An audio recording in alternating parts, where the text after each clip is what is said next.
Chapter 53.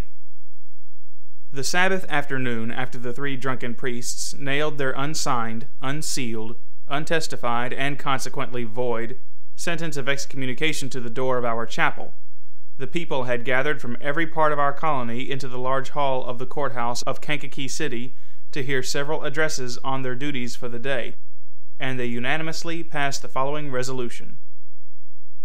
Resolved, that we French Canadians of the county of Kankakee do hereby decide to give our moral support to Reverend C. Chiniquy in the persecution now exerted against him by the Bishop of Chicago, in violation of the laws of the Church expressed and sanctioned by the councils.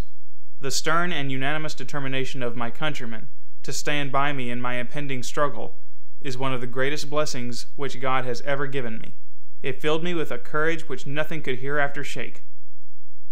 But the people of St. Anne did not think that it was enough to show to the bishop that nothing could ever shake the resolution they had taken to live and die free men.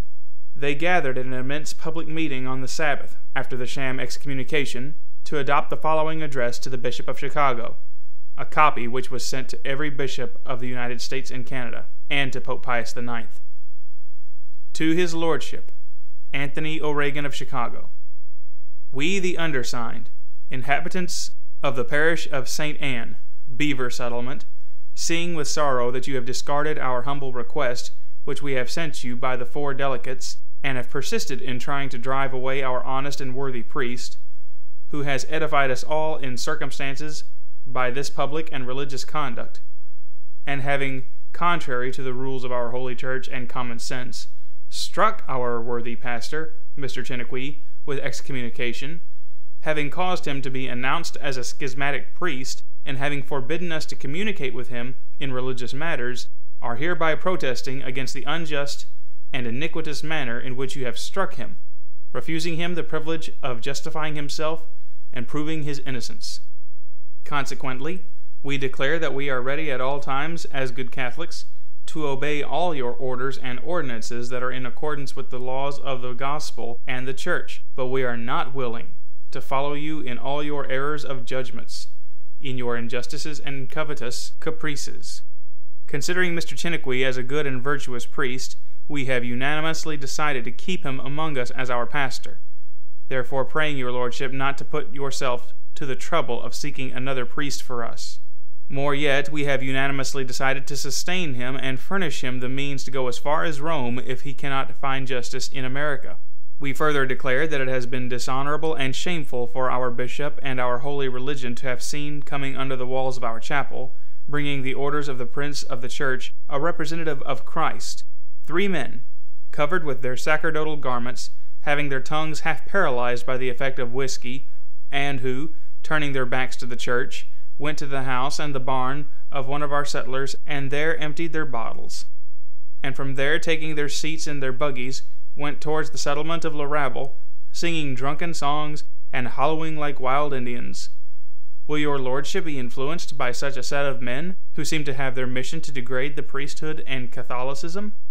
We conclude, hoping that changing your determination, you will work to the welfare of our holy religion and not to its degradation, into which your tolerant conduct would lead us, and that you will not persist in trying to drive our worthy pastor, Reverend Charles Chiniquy, from the flourishing colony which he has founded at the cost of the abandonment of his native land, of the sacrifice of the high position he had in Canada, that you will bring peace between you and us, and we shall have in the Bishop of Chicago not a tyrant, but a father, and that you will have in us not rebels, but faithful children, subscribing ourselves to the obedient children of the Church, Theodore Dorian, Det Vanier, J.B. Bellinger, Camille Batourny, Stanislas Gagny, Antoine Alain, J.B. Lemoyne, N.P., Oliver Senecal, Basilisk Allaire, Michael Allaire, Joseph Grizzy, Joseph Allard, and 500 others. This address was reproduced by almost the whole press in the United States. It fell as a thunderclap on the head of the heartless destroyer of our people, but it did not change his destructive plans.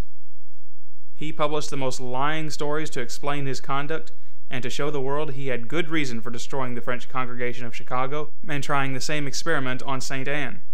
With very few exceptions, the press of the state of Illinois, whose columns had so often echoed the cries of indignation raised everywhere against the tyranny of Bishop O'Regan, took sides with me. Hundreds of priests, not only from Illinois but from every corner of the United States, addressed their warmest thanks to me for the stand I had taken, and asked me in the name of God, and for the honor of the Church, not to yield an inch of my rights. Unfortunately, those priests disclosed their cowardice by putting in their letters, "Absolutely confidential." However, this did not disturb me. My trust was not in my own strength, but in His protection. I was sure that I was in the right, that the gospel of Christ was on my side, that all the canons and laws of the councils were in my favor. My library was filled with the best books on the canons and the laws passed in the great councils of my church, and all stood in agreement with the course I had taken. Above all, knowing the unanimous will of the people, that I should remain with them and continue the great and good work so providentially entrusted to me in my colony, and regarding this as an indication of the divine will, I determined to remain in spite of the Bishop of Chicago. But if he were spiritually powerless against me, it was not so in temporal matters. His power and his desire to injure us had increased with his hatred, since he had read our letter and seen them all in the papers of Chicago. The first thing he did was to reconcile himself to the priest LaBelle, whom he had turned out ignominiously from his diocese some time before. That priest had since obtained a fine situation in the Diocese of Michigan. He invited him to his palace and petted him several days. I felt that the reconciliation of those two men meant nothing good for me. It was said everywhere that Mr. LaBelle was to bring such charges against my character that I would be sent to the penitentiary. What were the new iniquities to be laid to my charge? No one could tell. But the few partisans and friends of the bishop, Messrs. LaBelle and Spink, were jubilant and sure that I was to be forever destroyed. At last the time arrived when the sheriff of Kankakee had to drag me again as a criminal and a prisoner to Urbana, and deliver me into the hands of the sheriff of that city. I arrived there on the 20th of October with my lawyers, Messrs. Osgood and Paddock, and a dozen witnesses. Mr. Abraham Lincoln had preceded me only by a few minutes from Springfield. The jury having been selected and sworn, the Reverend Mr. LaBelle was the first witness called to testify, and say what he knew against my character. Mr. Lincoln objected to that kind of testimony and tried to prove that Mr. Spink had no right to bring his new suit against me by attacking my character. But Judge Davis ruled that the prosecution had the right in the case that was before him. Mr. LaBelle had, then, full liberty to say whatever he wanted. His testimony lasted nearly an hour, and was too long to be given here. I will only say that he began by declaring that Chiniquy was one of the vilest men of the day, that every kind of bad rumors were constantly circulated against him. He gave a good number of those rumors, though he could not positively swear if they were founded on truth or not, for he had not investigated them. But he said there was one of which he was sure, for he had authenticated it thoroughly. He expressed a great deal of apparent regret that he was forced to reveal to the world such things which were not only against the honor of Chiniquy, but, to some extent, involved the good name of a dear sister, Madame Bossy. But as he was to speak the truth before God, he could not help it. The sad truth was to be told. Mr. Chiniquy, he said, had attempted to do the most infamous thing with my own sister, Madame Bossy. She herself has told me the whole story under oath, and she would be here to unmask that wicked man today before the whole world if she were not forced at home with a severe illness. Though every word of that story was a perjury, there was such a color of truth and sincerity to my accuser that his testimony fell upon me and my lawyers and all my friends as a thunderbolt. My God only knows the weight and bitterness of the waves of desolation which then passed over my soul. After that testimony was given, there was a lull and a most profound silence in the courtroom. All eyes were turned upon me, and I heard many voices speaking of me, whispering, "The villain."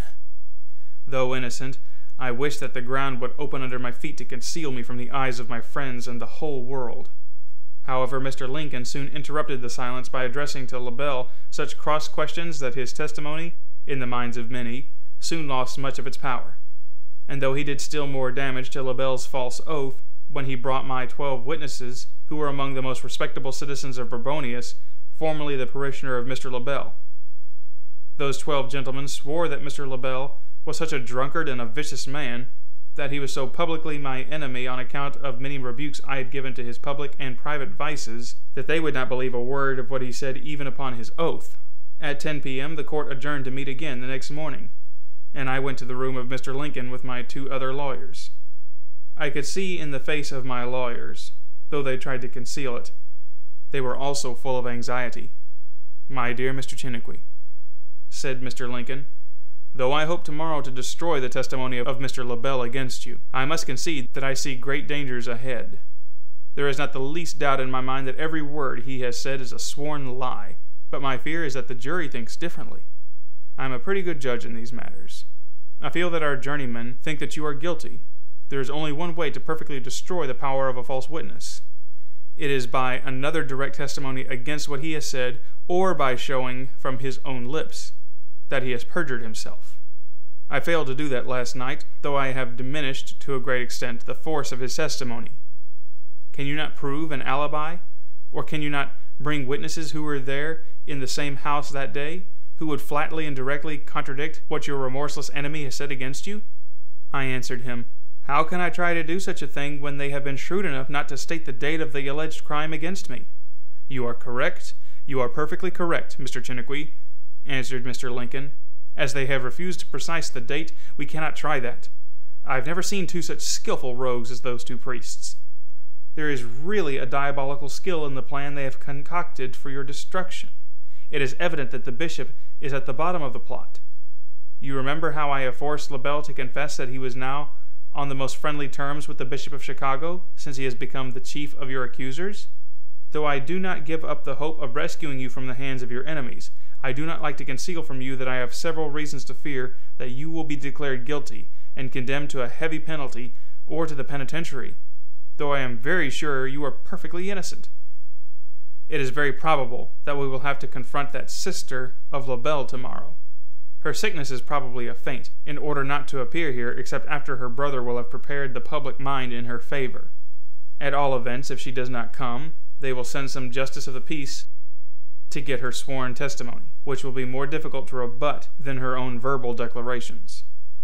That woman is evidently in the hands of the bishop and her brother priest, ready to swear anything they order her, and I know nothing so difficult as to refute such female testimonies, particularly when they are absent from the court. The only way to be sure of a favorable verdict tomorrow is that God Almighty would take our part and show your innocence.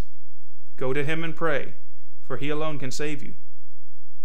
Mr. Lincoln was exceedingly solemn when he addressed those words to me, and they went very deep into my soul.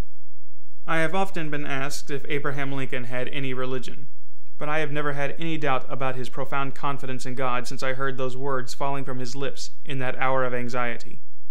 Unable to conceal my distress, burning tears were rolling down my cheeks while he was speaking, and there was on his face the expression of friendly sympathy which I shall never forget. Without being able to say a word, I left him to go to my little room.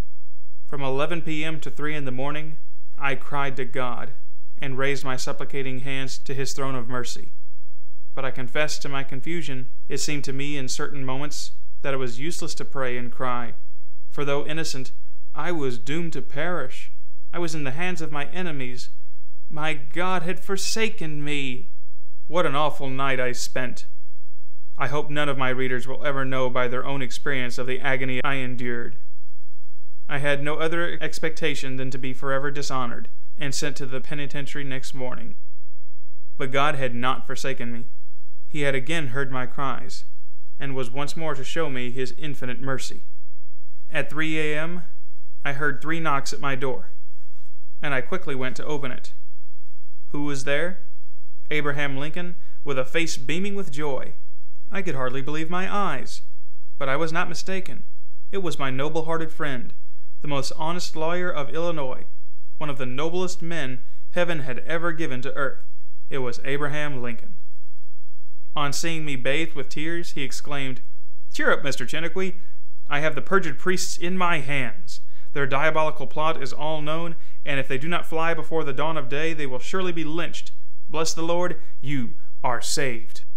The sudden passage of extreme desolation to extreme joy came near killing me. Unable to utter a single word, I took his hand, pressed it to my lips, and bathed it with tears of joy. I said, "May God forever bless you, dear Mr. Lincoln. But please tell me, how can you bring me such glorious news?" Here is the simple but marvelous story, as told me by that great and good man, whom God had made the messenger of his enemies towards me. "As soon as LaBelle had given his perjured testimony against you yesterday," said Mr. Lincoln, "one of the agents of the Chicago press telegraphed to some of the principal papers of Chicago, 'It is probable that Mr. Chiniquy will be condemned, for the testimony of Reverend Mr. LaBelle seems to leave no doubt that he is guilty.' And the little Irish boys to sell their papers filled the streets with cries, 'Chiniquy will be hung! Chiniquy will be hung!' The Roman Catholics were so glad to hear that 10,000 extra copies had been sold. Among those who bought those papers was a friend of yours, called Tyrian, who went to his wife and told her that you were to be condemned, and when the woman heard that, she said, 'It's too bad, for I know Mr. Chiniquy is not guilty.' 'How do you know that?' said the husband. She answered, 'I was there when the priest LaBelle made the plot, and promised to give his sister 2/80 of good land if she would swear a false oath and accuse him of a crime which that woman said he had not even thought of with her.' 'If it be so,' said Tyrian, 'we cannot allow Mr. Chiniquy to be condemned. Come with me to Urbana.' But that woman, being quite unwell, said to her husband, 'You know well I cannot go, but Miss Philomene Moffat was with me then. She knows every particular of that wicked plot as well as I do. She is well, go and take her to Urbana. There is no doubt that her testimony will prevent the condemnation of Mr. Chiniquy.' Narcisse Tyrian started immediately, and when you were praying God to come to your help, he was sending your deliverer at full speed of the railroad cars. Miss Moffat has just given me the details of that diabolical plot. I have advised her not to show herself before the court is opened. I will then send for her, and when she will have given under oath before the court the details she has just given me, I pity Spink with his perjured priests. As I told you, I would not be surprised if they were lynched, for there is a terrible excitement in town among many people, who from the beginning suspected that the priests have perjured themselves to destroy you. Now your suit is gained, and tomorrow you will have the greatest triumph a man ever got over his confounded foes. But you are in need of rest as well as myself. Goodbye." After thanking God for that miraculous deliverance, I went to bed and took the needed rest. But what was the priest LaBelle doing in that very moment? Unable to sleep after the awful perjury he had just made, he had watched the arrival of the trains from Chicago with an anxious mind, for he was aware, through the confessions he had heard, that there were 2 persons in that city who knew his plot and his false oath, and though he had the promise from them that they would never reveal it to anybody, he was not without some fearful apprehension that I might, by some way or other, become acquainted with his abominable conspiracy. Not long after the arrival of the trains from Chicago, what was his dismay when he saw the first name entered was Philomene Moffat, the very name Philomene Moffat, who some time before had gone to confess to him that she had heard the whole plot from his lips, when he had promised 160 acres of land to persuade his sister to perjure herself in order to destroy me. A deadly presentiment chilled the blood in his veins. Would it be possible that this girl is here to reveal and prove my injury before the world? He immediately sent for her, when she was just coming from meeting Mr. Lincoln. "Miss Philomene Moffat here?" he exclaimed when he saw her. "What are you coming here for this night?" he said. "You will know it, sir, tomorrow morning," she answered. "Ah, wretched girl, you come to destroy me!" he exclaimed. She replied, "I do not come to destroy you, for you are already destroyed. Mr. Lincoln knows everything." "Oh, my God, my God!" he exclaimed, striking his forehead with his hands. Then taking a big bundle of banknotes from his pocketbook, he said, "Here are $100 for you if you will take the train and go back to Chicago. If you would offer me as much gold as this house could contain, I would not go," she replied. He then left her abruptly, ran to the sleeping room of Spink, and told him, "Withdraw your suit against Chiniquy. We are lost. He knows all." Without losing a moment, he went to the sleeping room of his co-priest, and told him, "Make haste! Dress yourself! Let us take the train. We have no business here. Chiniquy knows all our secrets." When an hour of opening the court came, there was an immense crowd, not only inside, but outside its walls. Mr. Spink, pale as a man condemned to death, rose before the judge and said, "Please the court, allow me to withdraw my prosecution against Mr. Chiniquy. I am now persuaded that he is not guilty of the faults brought against him before his tribunal." Mr. Lincoln, having accepted that reparation in my name, made a short but one of the most admirable speeches I have ever heard on the cruel injustices I had suffered from my merciless persecutors. His terrible denouncement of the rascality of the priests who had perjured themselves proved how wise they had been to fly away and disappear before the opening of the court, for the whole city was ransacked for them by hundreds, who blamed me for forgiving them and refusing to have my revenge for the wrong they had done me. But I really thought that my enemies were sufficiently punished by the awful public disclosures of their infernal plot. It seemed that my dear Savior, who had so visibly protected me, was to be obeyed when he was whispering in my soul, "Forgive them, and love them as thyself." Was not Spink sufficiently punished by the complete ruin which was brought upon him by the loss of the suit? For having gone to the Bishop O'Regan to be indemnified for the enormous expenses of the long prosecution at such a distance, the bishop coldly answered him, "I had promised to indemnify you if you would put Chiniquy down, as you promised me. But as it is Chiniquy who has put you down, I have not a cent to give you." Abraham Lincoln had not only defended me with the zeal and talent of the ablest lawyer I have ever known, but as the most devoted and noblest friend I ever had. After pleading during 2 long sessions of the court of Urbana, without receiving a cent from me, I considered that I was owing him a great sum of money. My 2 other lawyers, who had not done half of his work, asked me $1,000 each, and I had not thought that too much. After thanking him for the inappreciable services he had rendered me, I requested him to show me his bill, assuring him that, though I would not be able to pay the whole in cash, I would pay back the last cent if he had the kindness to wait a little for the balance. He answered me with a smile and an air of inimitable kindness, which was peculiar to him. "My dear Mr. Chiniquy, I feel proud and honored to have been called to defend you, but I have done it less as a lawyer than as a friend. The money I should receive from you would take away the pleasure I feel at having fought your battle. Your case is unique in my whole practice. I've never met a man so cruelly persecuted as you have been, and who deserved it so little.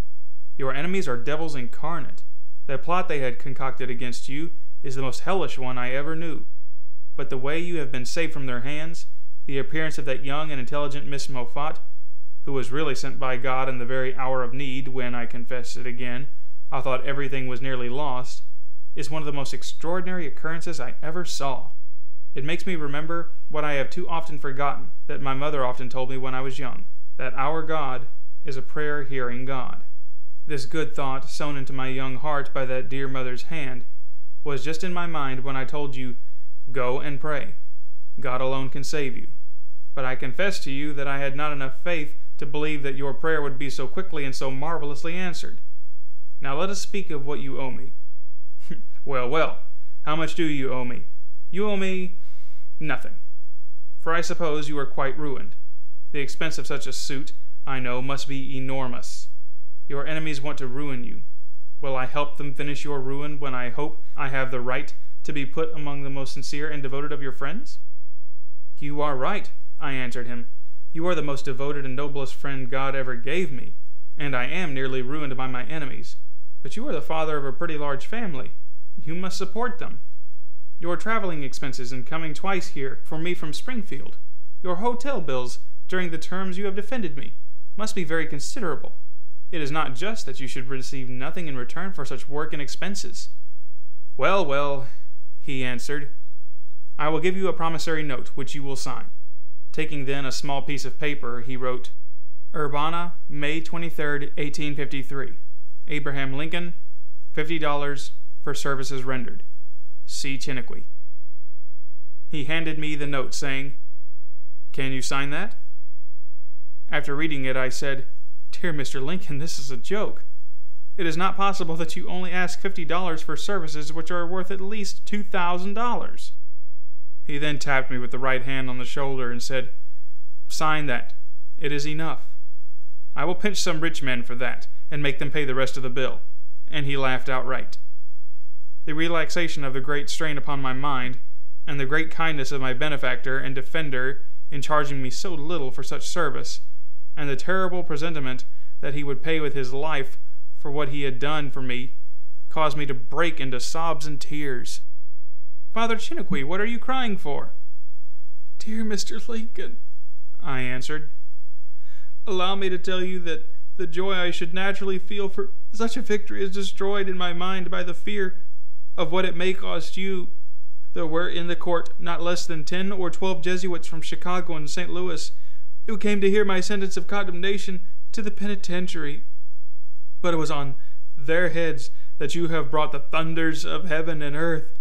Nothing can be compared to the expressions of rage against you, when you not only wrenched me from their cruel hands, but you were making the walls of the courthouse tremble under the awful and superhumanly eloquent denunciation of their infamy, diabolical malice, and total want of Christian and human principle in the plot they had formed for my destruction. What troubles my soul just now, and draws my tears, is that it seems to me that I have read your sentence of death in their fiendish eyes. How many other noble victims have already fallen at their feet?" He tried to divert my mind at first with a joke. "Sign this," said he. "It will be my warrant of death." But after I had signed, he became more solemn, and said, "I know that the Jesuits never forget or forsake. But man must not care how and where he dies, provided he dies at the post of honor and duty." And he left me.